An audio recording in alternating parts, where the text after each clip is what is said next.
வணக்கம். இங்க பார்த்தீங்கன்னா, ராஜாங்க வீட்டுக்கு வக்கீலு உள்ள வராங்க. வந்தோனே நம்ம மோகன் அம்மா பார்த்துட்டு, "ஐயோ! இவரு எதுக்கு இங்க வராரு? இப்போ டைவர்ஸுக்கு தானோ?" அப்படின்னு மனசுல நினைக்காங்க. இங்க பார்த்தீங்கன்னா, சாவித்திரிக்கும், தாமரைக்கும் ரொம்ப சந்தோஷமா இருக்கு. எப்படியோ இவ்வளோ நாளும் நம்ம நெனச்ச விஷயம் இப்ப தான் நடக்க போகுது அப்படின்னு நெனச்சிட்டு இருக்காங்க. நம்ம சாவித்திரியும், தாமரையும். இந்த சைடுல ஈஸ்வரி நினைக்காங்க, எப்படியோ சேது மட்டும் டைவர்ஸ்க்கு அப்ளை பண்ணிட்டாலே போதும். நமக்கு ரொம்ப சந்தோஷம். என் பெத்த புள்ளைய வீட்டுக்குள்ள இவ இருக்கும்போது என்ன பாடுபடுத்துனா, இப்ப ஊருக்குள்ள வரவிடாம ஆக்கி வச்சிருக்கா. அவள எக்காரணத்த கொண்டாலும் இந்த வீட்டுக்குள்ள வர விட்டுறக்கூடாது. இதுதான் நமக்கு சாதகம் அப்படின்னு நினைக்காங்க ஈஸ்வரி. இந்த சைடுல நம்ம ராஜாங்கம் தம்பி பார்த்துட்டு, நம்ம ராஜாங்கத்த ரூம்ல போய் கூப்பிட போறாரு.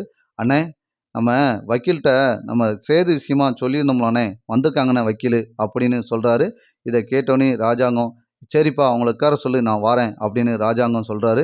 இந்த சைடுல சேது உள்ள வராரு. வந்தோனே நம்ம சேதுட்ட கேட்குறாங்க ராஜாங்கம், "எப்பா எல்லாம் உன் முடிவு தான். உன் மனசுல என்ன தோணுதோ அத சொல்லு" அப்படின்னு சொல்றாங்க. "எப்பா எக்காரணத்த கொண்டாலும் அவ இனிமேல் இந்த வீட்டுக்குள்ள வரக்கூடாதுப்பா. எதுக்குன்னா நம்ம வீட்ல உள்ளவங்க எல்லாத்தையும் ஏமாத்திட்டாப்பா. கையெழுத்து போட்டா மட்டும் போதும்லப்பா. வேற எதுனாலும் நான் செய்வேன்ப்பா" அப்படின்னு சேது சொல்றாரு.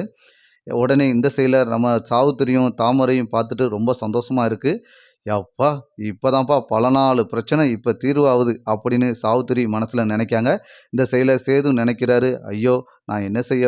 அப்படின்னு லைட்டா மன உறுத்தல் இருக்கு. இருந்தாலும் அவ செஞ்ச மனசுக்குள்ள எவ்வளோ தப்பு பண்ணாலும் பரவால்ல. என்கிட்ட இவ்வளோ பெரிய பொய்ய மறைச்சவள இனிமேல் இந்த வீட்டுக்குள்ள வரக்கூடாதுன்னு மனதுல சேது நினைக்கிறாரு. இந்த சைடுல அப்பச்சி சொல்றாங்க, நம்ம சேதுவ பார்த்து, "சேது ஏன்பா இப்படி செய்ய போற? நம்ம வீட்ல இந்த விஷயமே நடந்ததில்லப்பா. புதுசா நடத்த வேண்டாம்ப்பா." சேது கையெழுத்து போட்டு உடனே அனுப்பிருறாரு. அங்க தமிழ் வீட்டுக்கு வருது. வந்தோனே கருப்பன் கையெழுத்து போட்டு அத வாங்குறாங்க.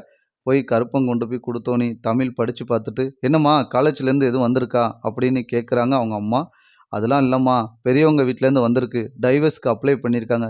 "என்னடி இப்படி சொல்ற?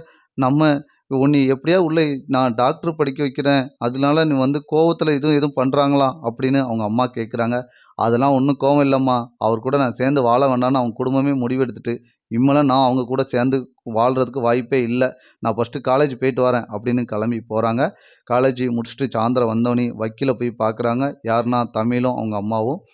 உடனே அந்த வக்கீல் ஒரு ஆலோசனை சொல்றாங்க. "இன்னைக்கு நீங்க கர்ப்பமா இருக்கீங்க. இந்த குழந்தைக்கு அவங்க தான் அப்பாவா இருக்கிறாங்க. அப்பனா உங்களுக்கு இவங்க தான் அப்பான்னு தெரியறதுக்கு அவங்களுடைய ரிப்போர்ட் ரத்தத்த வச்சு இவங்க தான் அப்பான்னு நம்ம ரிப்போர்ட் வாங்கிருவோம். நாளைக்கு உங்கள ஊர்ல எதுவும் தவறா பேசக்கூடாதுல" அப்படின்னு வக்கீல் ஆலோசனை குடுக்காங்க. இத கேட்ட தமிழுக்கு, "ஆமா நீங்க சொல்றது சரிதான். அப்பனா அவங்க இதுக்கு சைன் போட்டு தந்தா மட்டும் தான் நான் டைவர்ஸ்க்கு அப்ளை பண்ணுவேன்" அப்படின்னு தமிழ் சொல்லி முடிக்கிறாங்க. அடுத்தடுத்த எபிசோட் இப்படி தான் நண்பர்களே போப்போது. இந்த கதை பிடிச்சிருந்தா லைக் பண்ணி ஷேர் பண்ணுங்க.